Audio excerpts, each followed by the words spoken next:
Oi, gente. Então, continuando aqui a minha entrevista para o Escolhendo Livros, sobre Saga de Bravos e Patrícia de Luna, eu.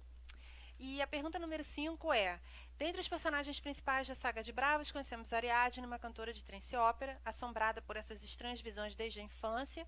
E como você desenvolveu essa personagem? Quais características que você mais aprecia nela? Então, primeiro eu queria dizer que quem não conhece trance ópera é. Trance ópera é quando uma cantora lírica canta em cima de uma base de ópera, né? Ou, desculpa, quando uma cantora lírica canta em cima de uma base eletrônica. E é bem legal, vocês podem escutar a playlist, acho que eu já falei, no patriciadeluna.com, tem lá um link playlist, e tem toda a world music que eu ouvi em cada país que eu ia escrevendo, um pouco da música daquele lugar. E assim, tem fados e tem música contemporânea francesa e tem música marroquina, e eu acho que super vale a pena conferir. Também tem uma coisa muito legal que são algumas músicas que estão no livro e que estão lá na playlist, né? E tem um pouco de trance ópera também, claro, e um pouco de electro-violin, que para quem não sabe, Ariadne ela é uma cantora de trance ópera e ela tem um parceiro musical que faz parte de um triângulo amoroso, que é um músico que toca electro-violin e que também é DJ, que põe toda essa base eletrônica para ela cantar em cima, e os dois estão fazendo uma tour mundial durante o livro. Bem, a Ariadne, ela foi uma personagem que eu criei, assim, é uma personagem minha, porque os outros dois personagens do livro, do Triângulo Amoroso, eles são personagens históricos.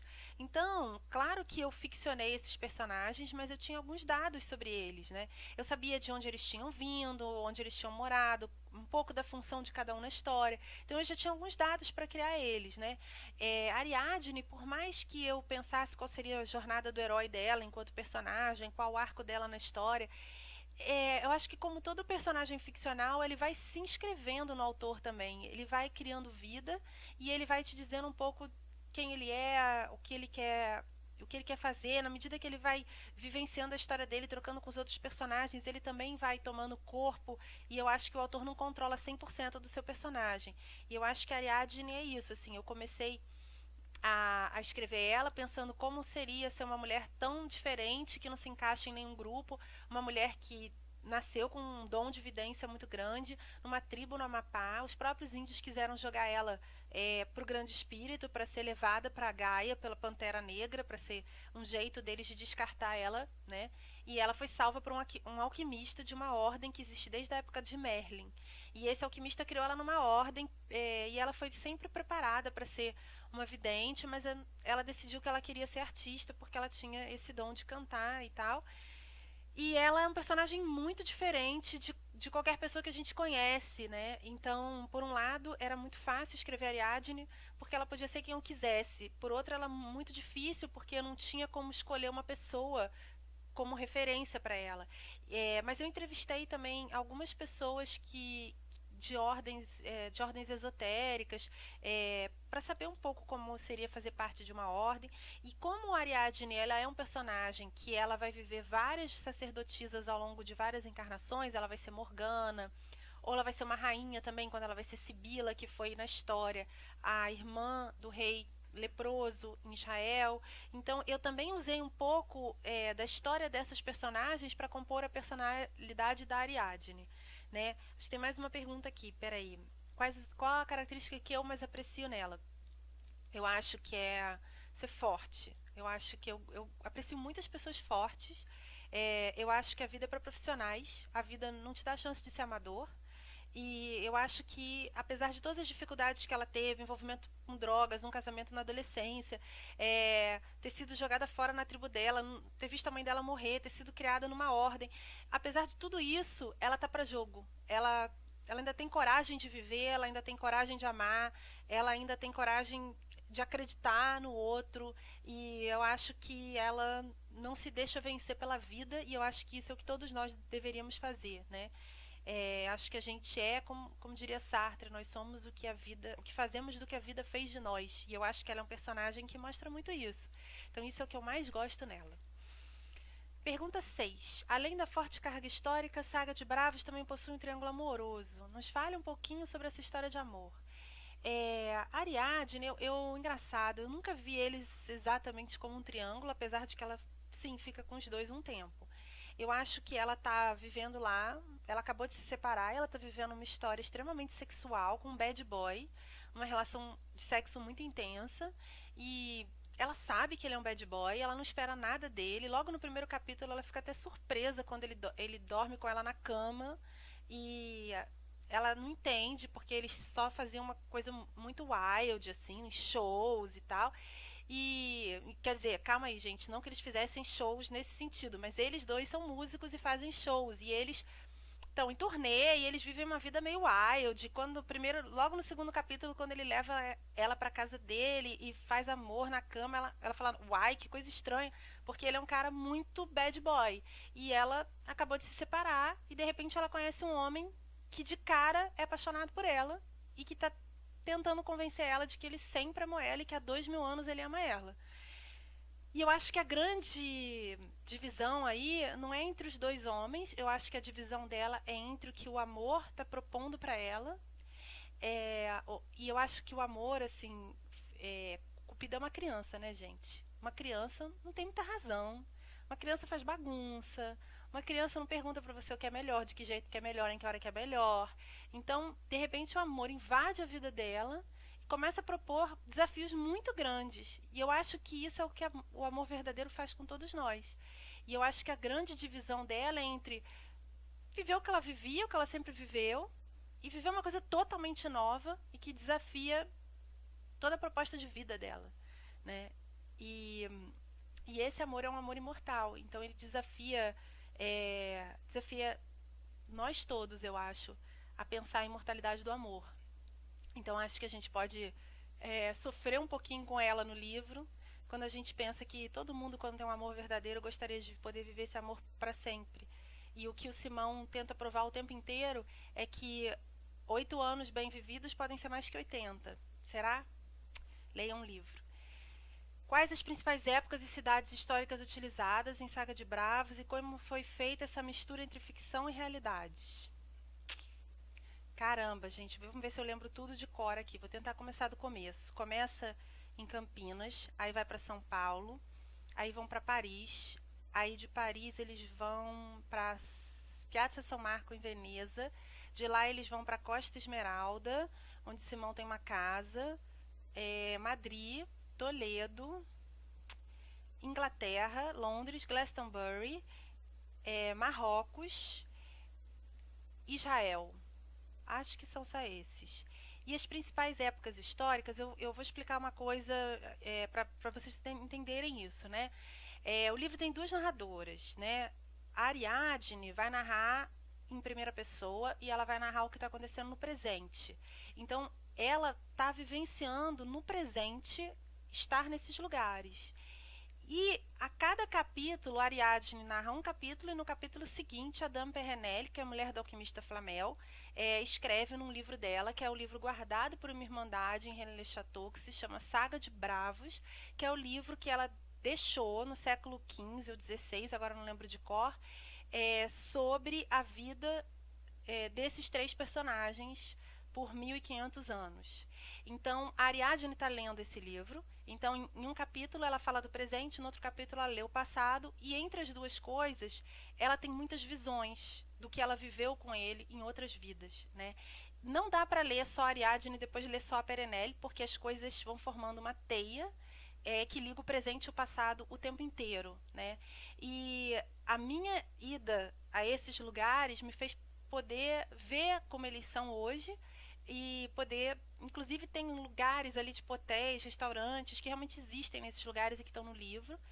E um bom exemplo eu acho que é Carcassonne, porque a gente tem, Carcassonne não, Montségur, porque ela vai a Montségur e ela vai descrevendo a estada dela em Montségur e vendo as ruínas do castelo Cátaro, e ela vai ler no livro e ao mesmo tempo, e depois ela vai ter visões de como foi aquilo, de como houve a queda de Montségur, que é uma coisa super marcante da história. O Iron Maiden tem uma música que chama Montségur, que conta essa história.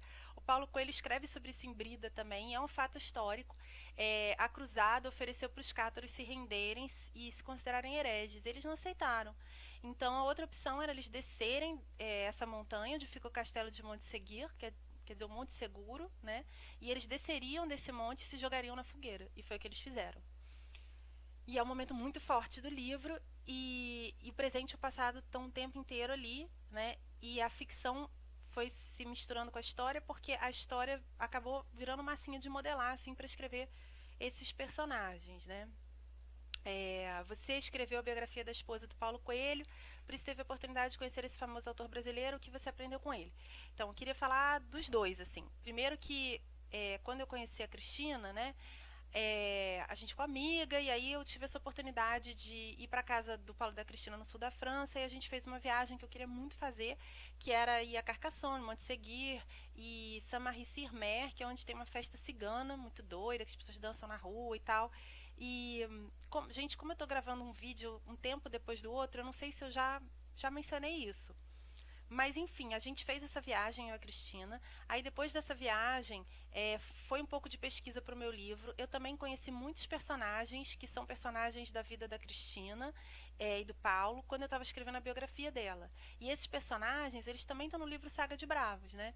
Então, assim, quando eu escrevi a biografia, eu conheci um alquimista do Caminho de Santiago, um templário que vive vestido de templários no caminho, uma mulher que dança na igreja de Anate Templária, que foi uma pessoa que a Cristina encontrou enquanto ela estava fazendo esse trabalho que ela faz, que é um trabalho incrível, que ela planta os quadros, depois desenterra os quadros em rotas sagradas, e ela me contou essa história dessa mulher que dançava e tudo que a mulher falou para ela sobre aquela dança, e eu botei essa mulher no meu livro, né?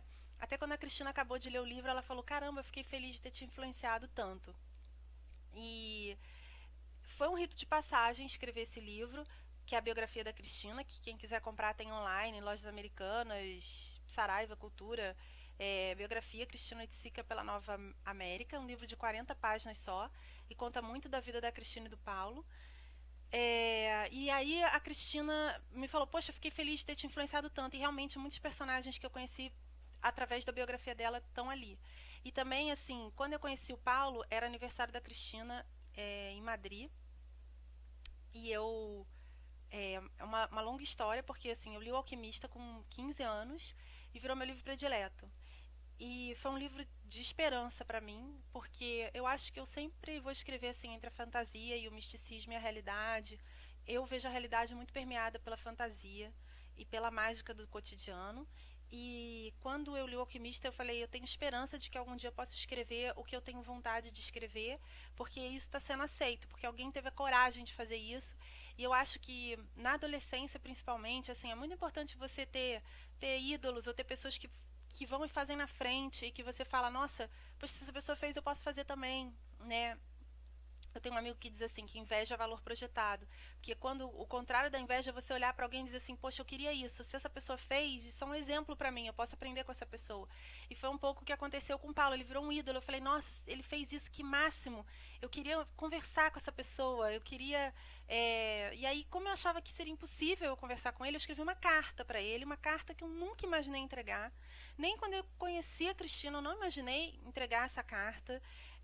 Eu guardei numa caixinha de cartinhas de adolescente, criança e tal. Nunca pensei em entregar essa carta. Aí quando eu soube que eu ia para um jantar na embaixada e que eu ia autografar um livro para o embaixador e que o Paulo ia estar lá e que ele também ia estar autografando um livro dele para o embaixador, eu fiquei muito emocionada. E eu achei que... A gente ficou emocionada toda vez que eu falo. Eu achei que era assim, uma oportunidade que eu até então não tinha pensado, mas eu pensei assim, que aquilo era uma coisa muito significativa, porque eu tinha decidido escrever, eu já sempre escrevi, mas quando eu li O Alquimista eu falei: eu vou escrever sobre isso na minha vida. E aí eu pensei: nossa, isso é uma coisa muito significativa, apesar de ser uma carta ridícula, eu vou entregar essa carta. E aí eu fui para esse jantar e o Paulo autografou o livro dele, passou a caneta dele para mim autografar, sentada do lado dele, imagina, o maior escritor do mundo. E eu queria não chorar para não pagar um mico, ainda mais que eu sou super amiga da Cristina, então achei assim que vai ser ridículo você levar uma amiga num jantar e a amiga tem uma crise de choro. Então fiquei me segurando para não chorar, mas foi uma coisa muito emocionante. E aí eu entreguei essa cartinha de quando eu tinha 15 anos. E falei pro Paulo: olha, é uma cartinha cheia de erro de português e tal, porque é uma coisa que eu escrevi com 15 anos.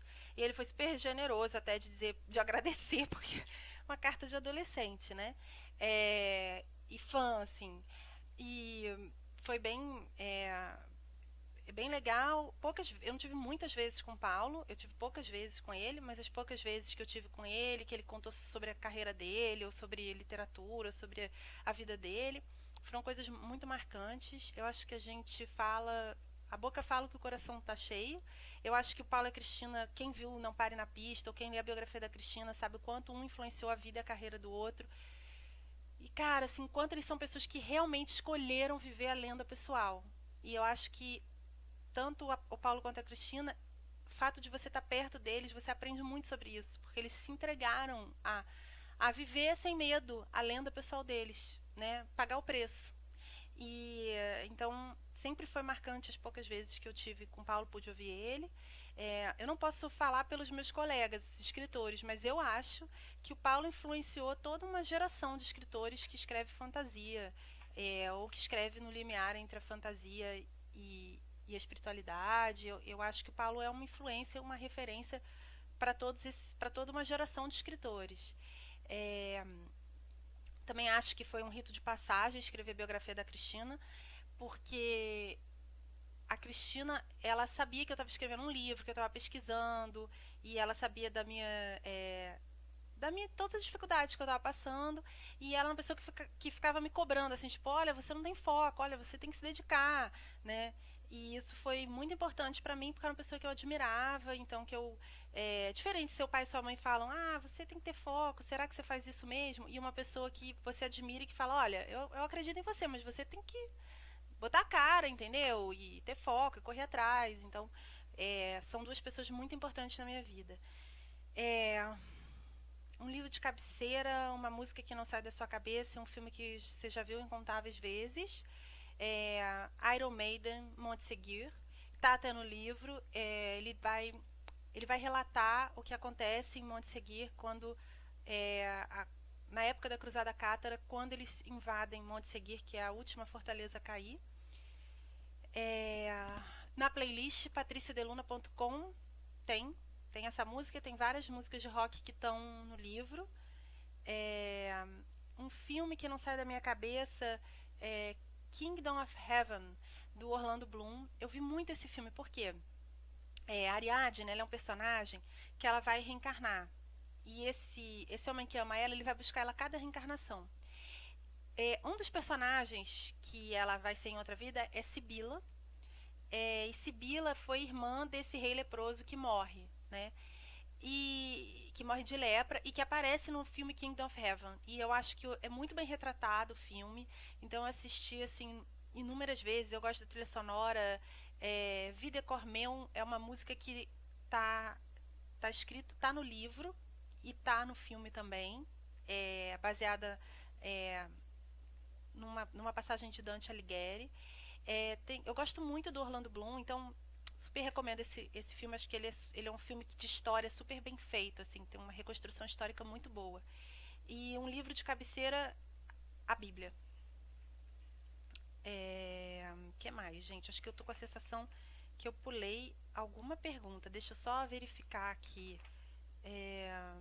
Experiências, tá. Então, por último, dei uma dica para os nossos leitores que também desejam escrever um romance histórico. Estude, viaje. Eu acho que, assim, tem muitos gêneros literários. Eu acho que quem gosta de escrever romance histórico já gosta de história. Eu acho que a própria pesquisa histórica, ela acaba se tornando um alimento para sua obra. Por exemplo, você vai pesquisar e você acaba encontrando pessoas que pesquisam aquele assunto, que podem te dar depoimentos sobre aquele assunto.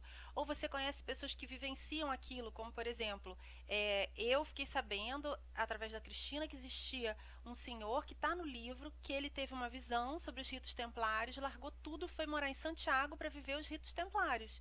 E esse personagem está no livro. Então, também tem pessoas que você, quando vai pesquisando, vai conhecendo essas pessoas e elas acabam alimentando os seus personagens. Ou a sua própria vivência também, né? A minha própria estada em alguns lugares me fez avaliar de que forma eu queria contar aquela história, né? Como você percebe aquele local, as pessoas que moram naquele local, as histórias que elas têm para contar dos antepassados delas. E eu acho que não fazer pesquisa só na internet, né? Porque a internet é o recorte do outro. É importante você ter o seu recorte, né? Então, eu acho que a internet é muito legal porque ela pode te abrir várias janelas, e aí você pode dizer assim, isso aqui me interessou, isso aqui, e aí eu vou aprofundar só isso aqui, eu já tenho um apanhado geral. Então, e aí a partir daqueles tópicos que você quer, você pode procurar livros. E eu acho que, pra mim, eu acho assim, buscar livros é uma aventura. Eu acho que buscar livros é uma coisa mágica, porque os livros te encontram na medida que você vai procurar eles. Assim, eu cheguei a conhecer um senhor que tinha uma biblioteca com 15 mil títulos sobre o Graal e os Templários. Então você vai conhecendo, os livros vão vindo até você. Já aconteceu de esquecerem na minha casa um livro maravilhoso, e eu falo assim, nossa, esse livro é incrível, sobre os essênios e sobre a história da época de Cristo, né? Como era ambientada aquela época, socialmente, economicamente. Eu falei, nossa, que presente do universo esse livro. E tem os livros que a gente encontra a gente, e tem os livros que a gente encontra, né? Então, por exemplo, agora eu estou fazendo pesquisa de uma época muito antiga, tipo mais de 2000 anos antes de Cristo, e eu não estou nem achando livro, eu estou procurando no momento as pessoas que em faculdades possam ser professores de história, geografia, que pesquisem isso, né? E também eu acho que a internet também é um veículo para você assistir assim a BBC de Londres, o History Channel, e ver programas que falem desses temas, porque aí também você descobre pesquisadores que aparecem nesses programas, e você pode tentar se comunicar com esses pesquisadores, descobrir se eles têm livros sobre o tema, ou se eles têm áudios sobre o tema, ou se eles têm pesquisas na faculdade sobre o tema. Então acho que pesquisar para romance histórico é pé na estrada, e muitos livros, muita leitura, muita conversa, muita entrevista. Assim, eu fiz muita entrevista com muito pesquisador, né? E é isso, gente. Eu espero que vocês tenham gostado. Mais uma vez, se vocês quiserem assistir palestras sobre esses temas, eu faço muita palestra. Então, sempre na página Patrícia Carneiro de Luna no Facebook, @Patrícia de Luna com 2 N's no Twitter. E na primeira segunda-feira do mês, às 8 horas, a gente tem um Twitch chat com um Twitch Cam, um negócio aí que eu aprendi agora. Acabei de achar uma pessoa que me ensinou, eu já marquei 2 vezes, eu prometo que eu não vou furar mais.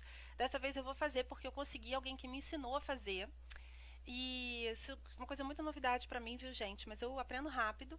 Então, esse mês agora, primeira segunda-feira do mês, 8 horas, quem quiser bater papo sobre algum tema, alguma que tenha achado interessante. E para saber também das palestras, fiquem ligados, porque eu tô sempre avisando. Então é isso, espero que vocês tenham gostado, meu clã Saga dos Bravos. E entrem em contato. Quero ouvir o que vocês acharam. Beijo!